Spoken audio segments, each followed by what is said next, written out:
Hello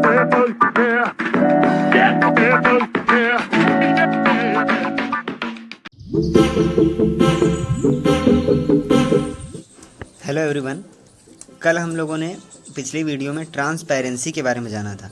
तो मैंने आपको कहा था कि एक एक्टिविटी देंगे आपको, तो उसी ट्रांसपेरेंसी टॉपिक के ऊपर ये एक्टिविटी दी गई है आपकी बुक में, एक्टिविटी 6। ठीक है, तो चलिए इसको देखते हैं क्या है इसमें। एक्टिविटी 6 में देखिए इन्होंने कहा कि आपको एक पेपर सीट लेना है, मतलब एक कागज़ का टुकड़ा लेना है और उसके आर पार आपको देखना है और सामने बल्ब हो, मतलब आपको बल्ब देखना है, बीच में एक पेपर को कर देना है। ठीक अब आपको उसमें 2-3 ड्रॉप्स ऑयल की डाल देना है उस सीट के ऊपर।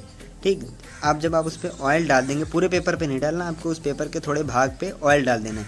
अब उस पेपर के थ्रू आप देखिए, जिसमें जितने पार्ट में आपने ऑयल डाल दिया है उसमें से देखिए। ठीक, तो क्या अब आपको बल्ब उतना ही क्लियर दिख रहा है जितना पहले दिख रहा था?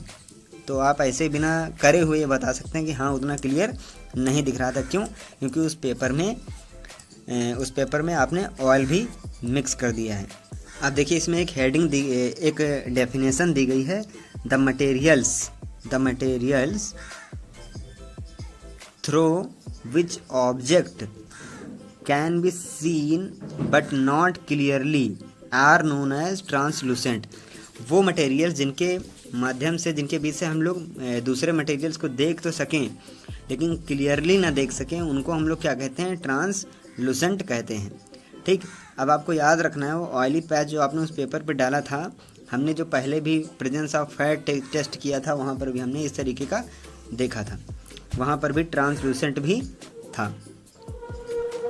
ठीक, इसके बाद देखते हैं कि हम इसी तरह के और कुछ एग्जांपल, जैसे कि we can therefore group materials as opaque, transparent, translucent. देखिए ओपेक वो होंगे जिनके माध्यम से जिनके बीच से एकदम नहीं दिखेगा, जैसे कि दीवार हो गई।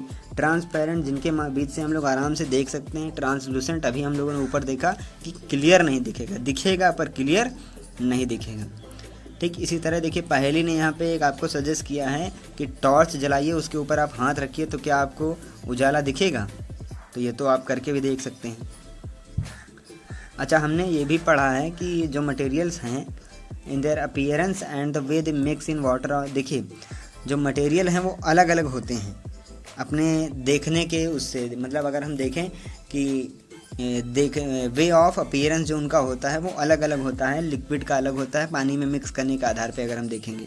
ठीक, कुछ होते हैं जो पानी पे फ्लोट करते हैं, कुछ होते हैं जो पानी में डूब जाते हैं। ठीक, कुछ होते हैं जो ट्रांसपेरेंट होते हैं, कुछ होते हैं ओपेक होते हैं, कुछ ट्रांसलूसेंट होते हैं। मटेरियल्स को अलग अलग ग्रुप में हम लोग बांट सकते हैं। अच्छा, अब ये कह रहे हैं कि what do we need to group materials, हमको मटेरियल्स को ग्रुप करने की ज़रूरत क्यों होती है? देखिए इस चैप्टर का ही आपका नाम है सॉर्टिंग मटेरियल्स इनटू ग्रुप। तो हमको क्यों ज़रूरत है मटेरियल्स को ग्रुप में सॉर्ट करने की? क्यों? देखिए इसी में यही अब आगे बताया जा रहा है आपको। देखिए such an arrangement help us to locate them easily. देखिए इस तरह के अगर हम अरेंजमेंट कर लेते हैं तो हमको उन्हें लोकेट करने में, पता करने पे कि वो कहाँ पाए जाएंगे, उनमें हमें आसानी हो जाएगी।